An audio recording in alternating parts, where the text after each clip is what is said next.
नमस्कार साथियों, study time में आप सभी का स्वागत है। आइए अपने टॉपिक पर आते हैं। आज के वीडियो का शीर्षक है डॉक्ट्रिन ऑफ लैप्स, डलहौजी का सिद्धांत। जैसा कि पिछले वीडियो में आपको लॉर्ड विलेजली के द्वारा की गई सहायक संधि पर चर्चा की गई थी और वो भी साम्राज्यवादी विस्तार का एक हिस्सा थी, तो उसी कड़ी में ये भी एक कड़ी है, जुड़ी हुई है। तो ये आज हम डॉक्ट्रिन ऑफ लैप्स के विषय में आपको जानकारी देंगे और काफ़ी गहन जानकारी देंगे, परीक्षा की दृष्टि से और सामान्य स्तर से भी जानकारी देंगे। आइए साथियों, इस पर चर्चा करते हैं। डॉक्ट्रिन ऑफ लैप्स ये डलहौजी के शासनकाल में आया और डलहौजी का जो शासनकाल है वो 1848 से 1856 तक का माना जाता है। डॉक्ट्रिन ऑफ लैप्स को ही हम राज्य हड़प नीति भी कहते हैं और इसी को विपगत का सिद्धांत भी कहा जाता है। साथियों याद रखिए, ये तीनों जो है वो एक इंग्लिश में है, दो हिंदी में, एक ही नाम है और एक ही प्रक्रिया है ये। तो सबसे पहले तो इसके हिस्टोरिकल बेस पे चलते हैं कि डॉक्ट्रिन ऑफ लैप्स का जो हिस्टोरिकल बेस है वो क्या है। दरअसल ब्रिटेन में भी कई विचारधारा के लोग थे। एक तो धार्मिक उन्मादी थे, तो जो धार्मिक उन्मादी थे वो सत्ता के भूखे नहीं थे, वो केवल अपने धर्म से मतलब रखते थे, धार्मिक परंपराओं से लेना देना उनका था और वो धर्म के क्षेत्र तक सीमित थे। दूसरे, ब्रिटेन की राजनीति में दो विचारधाराएं थीं। एक लिबरल विचारधारा यानी उदारवादी विचारधारा के लोग और दूसरे साम्राज्यवादी विस्तार करने वाले लोग, साम्राज्यवादी विचारधारा के समर्थक लोग। तो ये जो डॉक्ट्रिन ऑफ लैप्स का सिद्धांत है, डलहौजी का सिद्धांत है, ये ब्रिटेन के साम्राज्यवादी विचारधारा के समर्थकों पर ये नीति आधारित थी। ये उनकी नीति थी जो साम्राज्यवाद के समर्थक थे। इसका हिस्टोरिकल बेस ये है। तो ये ब्रिटेन की जो विचारधारा थी, साम्राज्यवादी विचारधारा, उसका ये मतलब उस पर आधारित है। दूसरी, ब्रिटेन की जो ब्रिटेन शासन है, तो ब्रिटेन की साम्राज्यवादी नीति का ये हिस्सा थी। जैसा कि आप जानते हैं कि 50 से अधिक देशों पर ब्रिटेन ने शासन किया और दुनिया का सबसे बड़ा साम्राज्यवादी देश ये माना जाता है। भारत भी उसका उपनिवेश रहा है। तो वहाँ पर जो नीति थी, तो साम्राज्यवादी नीति जो थी ब्रिटिश क्राउन की, उसका ये नीति जो है एक हिस्सा थी।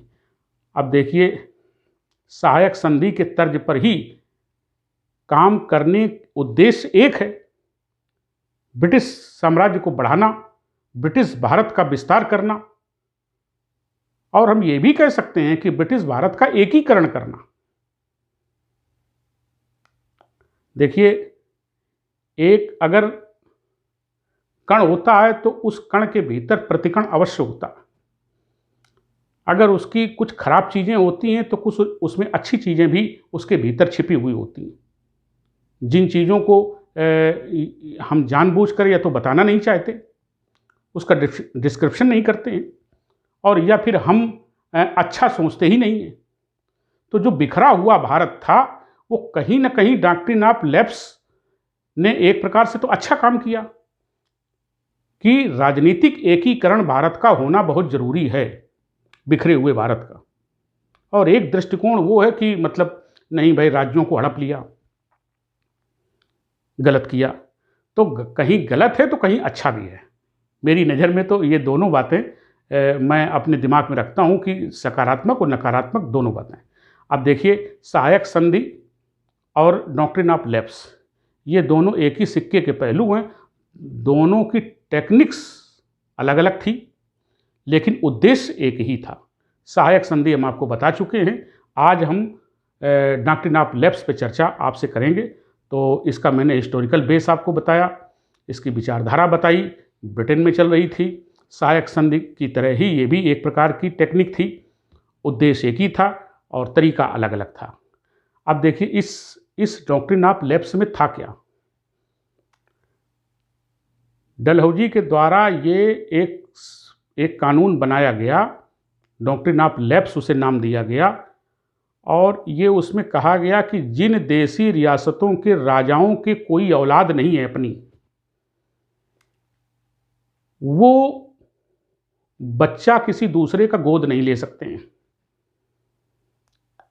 और यदि लेंगे तो उन्हें ब्रिटिश हुकूमत से परमिशन लेनी पड़ेगी। और यदि कोई राजा बे औलाद है और उस राजा की मृत्यु हो जाती है तो उसकी रियासत को ब्रिटिश भारत में उसका विलय कर लिया जाएगा। ये मोटा मोटा सिद्धांत डॉक्ट्रिन ऑफ लैप्स का था। तो अब आप समझ गए होंगे कि कोई भी राजा बिना अनुमति के बच्चा गोद नहीं ले सकता है, उसे गवर्नर जनरल से परमिशन लेनी पड़ेगी, और अगर बिना औलाद के वो राजा की मृत्यु हो जाती है, उसका कोई उत्तराधिकारी नहीं है, तो उसकी रियासत को ब्रिटिश भारत में मिला लिया जाएगा। ये उसकी मूल शर्त थी। और यदि उत्तराधिकारी है, घोषित करता है, अनुमति मिलती है, तो वो उत्तराधिकारी जो है वो राजा की एक चीज़ और इसमें ध्यान रखिएगा जो आपने अभी तक नहीं सुनी होगी, कि वो अगर गोद लिया गया है बच्चा तो राजा की जो निजी संपत्ति है उस निजी संपत्ति में तो उसको उत्तराधिकार मिल सकता है, लेकिन राज्य की संपत्ति पर उत्तराधिकार नहीं होगा। राजा की अपनी, जैसे उसका अपनी निजी संपत्ति है, जैसे उसका खजाना है, जैसे आज ये जो विधायक हैं, सांसद हैं, ये चुनाव लड़ते हैं तो चुनाव आयोग इनसे इनकी अपनी व्यक्तिगत संपत्ति का ब्यौरा मांगता है, तो वो अपनी व्यक्तिगत संपत्ति बताते हैं जब वो पर्चा भरते हैं कि हमारी इतनी संपत्ति है। तो यही चीज़ उस समय की थी कि राजा के परिवार की जो निजी संपत्ति है उस पर तो उत्तराधिकार उसके दत्तक पुत्र को मिल सकता है, लेकिन बाकी जो राज्य है तो राज्य का वो राजा नहीं बन सकता। यहाँ पर ये ध्यान रखिएगा साथियों। अब इसमें ये बात कही गई, और इसी डॉक्ट्रिन ऑफ लैप्स में एक चीज़ और जुड़ी हुई है कि राज्यों को विलय करने की, हड़प करने की नीति तो है ही, साथ में पेंशन और उपाधियां भी कई राजाओं की खत्म की गई। अभी हम इसका ब्यौरा देंगे। तो ये तो हो गया डॉक्ट्रिन ऑफ लैप्स का सिद्धांत। अब इसमें चलते हैं कि इसमें कौन कौन सी देसी रियासतें ऐसी थीं जिनका विलय कर लिया गया। देखिए, 9 देसी रियासतों का विलय इस सिद्धांत के अंतर्गत किया गया। याद रखिएगा, परीक्षा की दृष्टि से बेहद इंपॉर्टेंट है। 9 देसी रियासतों का विलय किया गया, और सबसे प्रथम देसी रियासत थी सतारा, महाराष्ट्र में पड़ती है। 1848 में सबसे पहले इसका विलय किया गया, और इसके जो राजा साहब थे सतारा रियासत के, वो उनका अप्पा साहब उनको कहते थे, अप्पा साहब। तो अपनी मृत्यु से थोड़े समय पूर्व उन्होंने एक बच्चा गोद लिया था जिसको ब्रिटिश हुकूमत ने परमिशन नहीं दी, उसको अवैध माना, और सतारा रियासत को ब्रिटिश भारत में मिला लिया गया। तो ये परीक्षा में पीसीएस में क्वेश्चन कई बार आया है कि वो कौन सी प्रथम देसी रियासत थी जिसको डॉक्ट्रिन ऑफ लैप्स के अंतर्गत विलय किया गया था। तो सबसे पहली देसी रियासत थी सतारा। अब इसके बाद सतारा के बाद आता है जैतपुर और संभलपुर। 1849 में इनका विलय किया गया। संभलपुर के राजा थे नारायण सिंह, उनकी भी यही सिचुएशन थी। 1849 में जैतपुर और संभलपुर ये रियासतों का विलय मतलब किया गया। और इसके बाद जो तीसरा पॉइंट है, वो तीसरी रियासत है, वो 1850 में बघाट का 1850 में। इसके बाद 1852 में उदयपुर रियासत का, और 1853 में झांसी रियासत का। वो तो आप सभी लोग जानते हैं, झांसी की रानी ने इसमें विद्रोह कर दिया था, फिर वो बाद में उसको अंग्रेज़ों ने पकड़ लिया था और उसको घेर करके मार डाला गया, और लड़ाई भी हुई झांसी में, और उसकी शक्ल में वीरांगना झलकारी बाई ने लड़ाई लड़ी और उसको अंडरग्राउंड से, क्योंकि हमारे हिंदू धर्म की मान्यता के अनुसार, हिंदू धर्म ग्रंथों के अनुसार राजा होगा तभी राज्य होगा। अब देखिए, यहाँ समझने की बात है कि राजा होगा तभी राज्य होगा, राजा नहीं तो राज्य भी नहीं। और एक जो पश्चिमी जगत है वो कहता है कि राज्य होगा तो राजा होगा। तो हमारे हिंदू धर्म ग्रंथों के अनुसार ऐसा कह करके राजा को बड़ी भारी प्रोटेक्शन दी गई है कि अगर राजा रहेगा तभी राज्य रहेगा, अन्यथा नहीं रहेगा, तो राजा का बेटा ही राजा बनेगा। तो अब यहाँ राजा की सुरक्षा करने के लिए उसको किसी तरीके से निकाल दिया जाता है। तो सिंधिया से मदद मांगने के लिए जाती हैं रानी, लेकिन सिंधिया ने भी उनको इनकार कर दिया, क्योंकि वो संधि से बंधे हुए थे अंग्रेज़ों के। इसके बाद उनको रास्ते में अंग्रेजी सेना घेर लेती है हीरोज के नेतृत्व में, और इसके बाद वहाँ थोड़ी बहुत झड़प होती है और इसके बाद रानी को मार डाला जाता है। तो रानी ही एक ऐसी थी जिन्होंने विद्रोह किया था अंग्रेज़ों से। और इसके बाद ये 1853 में झांसी का भी उनके पति थे गंगाधर राव, और वो भी निसंतान थे, और उन्होंने एक बच्चा दत्तक पुत्र गोद लिया था, लेकिन अंग्रेज़ों ने उसको स्वीकार नहीं किया। फिर वो दत्तक पुत्र अपने पीठ में बांध करके वो गई थी सिंधिया परिवार के पास मदद मांगने के लिए।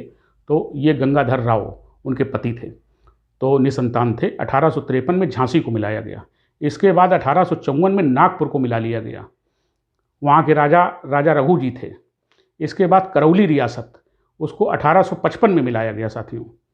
और सबसे आखिरी में 1856 में अवध, यानी ये आपका लखनऊ हिस्सा आता है, इसको मिलाया गया। और यहाँ के नवाब बाजिद अली शाह थे। लेकिन इस रियासत को ध्यान रखिएगा, इस रियासत को निसंतान या दत्तक पुत्र बिना अनुमति के गोद लेने के कारण नहीं मिलाया गया था, इसको कुशासन के कारण मिलाया गया था।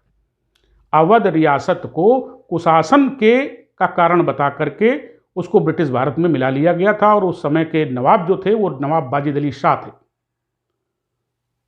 तो ये आपका लखनऊ अवध आता है 1856 में, और ये सबसे अंतिम देसी रियासत थी जिसको मिलाया गया। अब देखिए साथियों, इस पे इसी डॉक्ट्रिन ऑफ लेफ्ट पे उपाधियों का भी अंत किया गया। 1853 में कर्नाटक के नवाब की पेंशन बंद कर दी गई। कर्नाटक के नवाब की 1853 में पेंशन बंद कर दी गई। और 1855 में तंजौर के राजा की मृत्यु के पश्चात उसके आगे आने वाले उत्तराधिकारी जो आएगा उसकी राजा की पदवी छीन ली गई कि अब तुम राजा नहीं कहे जाओगे, तो राजा की उपाधि छीन लेना, कर्नाटक के नवाब की पेंशन बंद कर देना। और इसके बाद ये पेशवा बाजीराव द्वितीय का आपने नाम सुना होगा, सभी लोग जानते हैं। पेशवा बाजीराव द्वितीय का एक दत्तक पुत्र था जिसका नाम था नाना साहेब पेशवा। तो नाना साहेब पेशवा को पेंशन देने से इनकार कर दिया, और वही नाना साहेब पेशवा जो है यहाँ पर आपके ये कानपुर में आकर के बिठूर में आके बसे थे, और अंग्रेज़ों के विरुद्ध उन्होंने 1857 के संग्राम में उन्होंने हिस्सा लिया था। तो ये दत्तक पुत्र थे पेशवा बाजीराव द्वितीय के, नाना साहेब पेशवा। इनको पेंशन देने से अंग्रेज़ों ने मना कर दिया था। और अवध का जो विलय किया था, तो अवध का विलय करने वाला अंग्रेज रेजिडेंट आउटरम था। आउटरम के द्वारा अवध का विलय किया गया था। परीक्षा की दृष्टि से ये महीन पॉइंट हैं, तो बहुत ही महीन बिंदु हैं, उनको भी ध्यान में रखना चाहिए। तो ये डॉक्ट्रिन ऑफ लैप्स के अंतर्गत 9 देसी रियासतों का विलय किया गया साथियों। और इसमें एक बार फिर से सुन लीजिए, सबसे पहली रियासत थी सतारा, और सतारा के बाद जैतपुर, संभलपुर, और इसके बाद बघाट, उदयपुर, झांसी और नागपुर और करौली और अवध। और कर्नाटक के नवाब की पेंशन बंद की गई। इस तरीके से पेशवा बाजीराव द्वितीय के दत्तक पुत्र नाना साहेब की पेंशन देने से मना कर दिया गया। तंजौर के राजा की आगे की राजा की उपाधि छीन ली गई। यही चीज़ें आगे चल करके मतलब 1857 के विद्रोह का कारण जो बनी, तो ये उन तमाम कारणों में से ये भी एक महत्वपूर्ण कारण था, व्यपगत का सिद्धांत, डॉक्ट्रिन ऑफ लैप्स। तो ये था साथियों डॉक्ट्रिन ऑफ लैप्स का सिद्धांत। और आप ऐसी महत्वपूर्ण जानकारी लेते रहिए, और वीडियो को सब्सक्राइब करें, चैनल को सब्सक्राइब करें, वीडियो देखें और उसको शेयर करें ज़्यादा से ज़्यादा, और उसको लाइक करें। हम आगे के वीडियो में फिर आपसे मिलेंगे, तब तक के लिए मुझे इजाज़त दीजिए। नमस्कार।